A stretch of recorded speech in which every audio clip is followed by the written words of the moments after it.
Bueno, no, mi columna de hoy se llamaba Vende Patrias. Vende Patrias. Desunidos y dominados. Es muy célebre la frase del general Perón allá por el 47, 48, 49. Desunidos y dominados. Donde decía, el 2000 Sí. nos encontrará unidos o dominados. Bueno, estamos en el 2020 y estamos desunidos y recontra dominados. Y me refiero un poco a la errática política exterior que el peronismo ha tenido a lo largo de estos últimos 70 años. Y que estamos llegando a esta situación en la que estamos hoy de debacle total y de desacreditación total como país nos están llevando. Arranquemos allá en el 40 y pico, recordemos que el partido peronista, el ideado por Perón, nace como una suerte de extensión y adhesión al régimen de Mussolini, de Hitler, a lo que en aquel tiempo eran los países del eje en contra de los países aliados en la Segunda Guerra Mundial. Que por ahí hoy dice esto es una locura. Y algunos se ofenden inclusive del peronismo, pero en aquel tiempo este debate se discutía. ¿Cuál era? Sí. Era un mundo bipolar. Por un lado estaban los países del eje, Japón, Franco en España, Mussolini en Italia, Hitler en Alemania, Vichy en Francia, que proponían un esquema de organización mundial. Y por otro lado los aliados, que terminó con esta guerra mundial tremenda, donde Argentina, en aquel momento bajo poder del dominio del peronismo original, nunca le declaró la guerra a los países del eje. Creo que fue una semana después que terminó la guerra, creo que le declararon la guerra. Fue un furcio, una semana antes, perdón, un disparate de ese tipo, tratando de acomodarnos un poco al nuevo mundo que había triunfado después de la Segunda Guerra, ¿no? Ahí empezaron ya nuestros dislates, porque inclusive después se trasladó el debate a la Argentina entre Braden o Perón. Braden era el embajador norteamericano en la Argentina, cuando el debate no pasaba por ahí, ya la Segunda Guerra Mundial habían triunfado los aliados, ya estaba todo lo otro muerto, bueno, todo eso que pasó. Nos convertimos en el principal refugio de los exiliados nazis y en la Argentina. Bueno, todo el mundo sabe que Mengele, Klaus Barbie, muchos criminales de guerra nazi terminaron acá en la zona del sur, Bariloche. Y entonces esto nos llevó a una política, ya en el origen fue errática, porque le erramos el vizcachazo, apostamos al perdedor en aquel entonces, y nos peleamos con los ganadores de lo que fue aquel gran enfrentamiento mundial. De ahí vinimos, después derivamos en la década de los 70 en un acercamiento a partir de lo que fue Montonero. Fue un acercamiento casi obsceno con el régimen cubano, con la revolución. En la década de los 70 todavía el mundo bipolar entre comunismo y capitalismo a través de lo que fue la Unión Soviética, el muro de Berlín y todo eso existía. Nosotros, impulsados por el movimiento de la Cámpora, los montoneros, hablábamos desde el peronismo se hablaba de la patria socialista, Evita Montonera y tantas otras cosas más, ¿no es cierto?, que nos llevaron a la izquierda esta vez. De la derecha, ultraderecha de la década del 40, en los 70 pasamos con el peronismo nos lleva a la ultraizquierda. Luego viene el periodo de la dictadura, donde hubo un acercamiento muy importante de la cúpula del peronismo hacia lo que fue el proceso militar. Inclusive Luder, el candidato que se enfrentó a Alfonsín en aquella época, ascribía y apoyaba el indulto militar y estuvo en contra del juicio de las juntas, el peronismo y todo eso. Eso nos alejó entonces de la derecha otra vez. Nos acercó a la derecha, de la izquierda montonera de los 70 a ser proclives a las políticas del proceso en los 80, 70, 80, no pasaron ni 10 años. Luego de eso viene lo que fue la década del menemismo, donde nos hicimos de golpe neoliberales, pagando un costo, porque Menem cuando asume propone liberar las Malvinas con sangre y fuego, hace un acercamiento hacia los sectores del tercer, de los árabes, el mundo árabe, los sirios, contactos ahí, financiamiento que llegó de ahí, ¿no es cierto?, del mundo árabe y del mundo prosocialista y autoritario que había en aquel entonces, en contra con una propaganda muy fuertemente antiimperialista yanqui. Sin embargo, al asumir, pasa a un neoliberalismo absolutamente ultra fanático.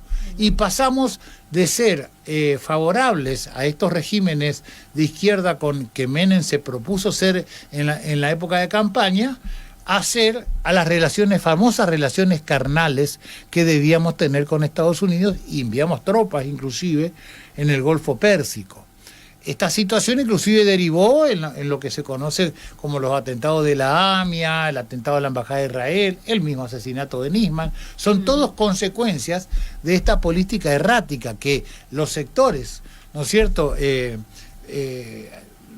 islámico, por llamarlo de alguna manera, tomaron venganza por nuestro posicionamiento fanático a favor de las relaciones carnales y el neoliberalismo de Estados Unidos, la privatización de todas las empresas públicas que tuvimos durante el neoliberalismo en Menem, que todo lo que están hoy antes eran neoliberales menemistas. Sí. Todo lo que hoy vos ves como ultra socialista y a favor de la patria bolivariana y de Irán y de Rusia, eran todos menemistas fanáticos de las relaciones carnales con Estados Unidos, empezando por el gobierno provincial, que no ha cambiado desde el menemismo hasta ahora, no ha cambiado. Y así como entregó el ramal C25, como privatizó Edefor, como privatizó Agua de Fuego, después lo socializó, los estatizó nuevamente y se olvidó de aquella época. Ellos tienen una capacidad, una memoria selectiva muy particular. Y ahora estamos en esta situación en la que estamos, que es la más errática de todas, porque tenemos un presidente que se caracteriza por la baja cotización de su palabra. La palabra presidencial está muy devaluada.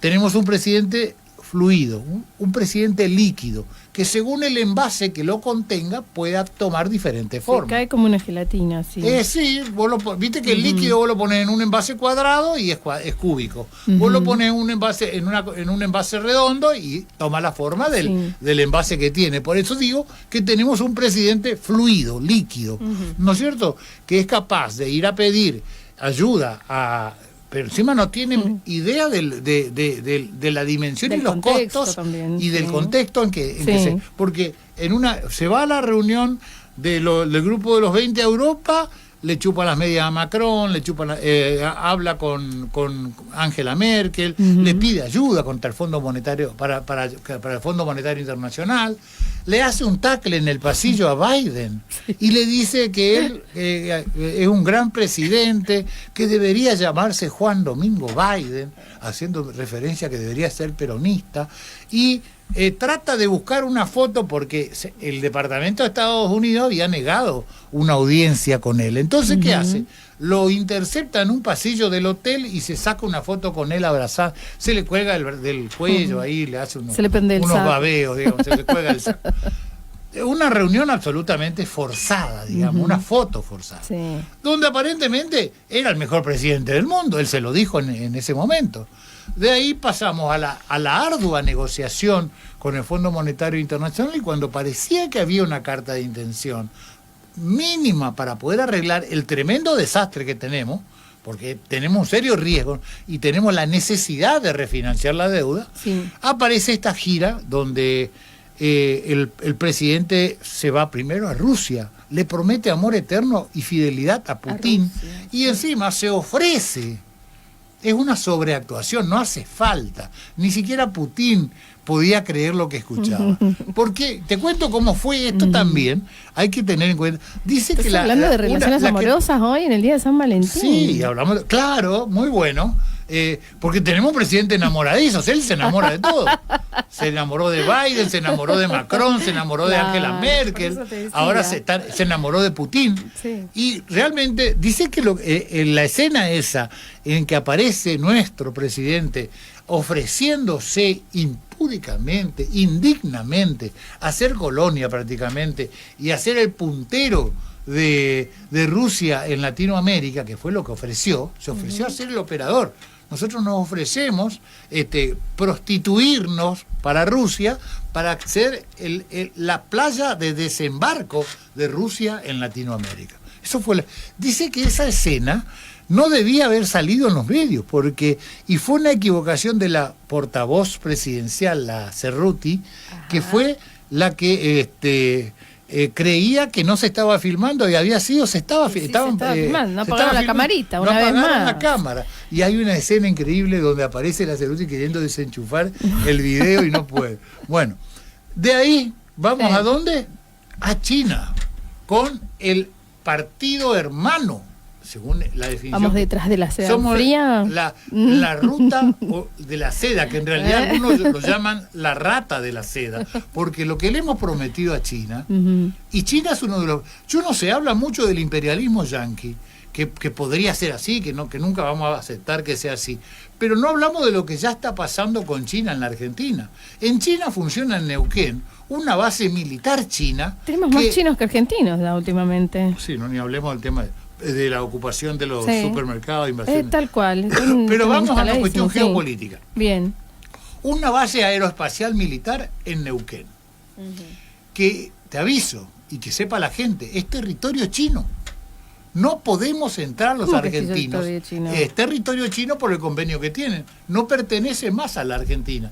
El espacio, la superficie. Bueno. Es como las embajadas. Vos no podés entrar a la embajada de Francia en Buenos Aires porque es territorio francés. Claro. Bueno, esta base militar es territorio chino. No hay jueces, no hay diputados, ministros, nadie tiene autoridad para entrar a ver qué está ocurriendo en el interior de esa base aeroespacial. Punto 1. ¿Cuál es el beneficio para la Argentina? Pero, perdón, ¿esto no es imperialismo?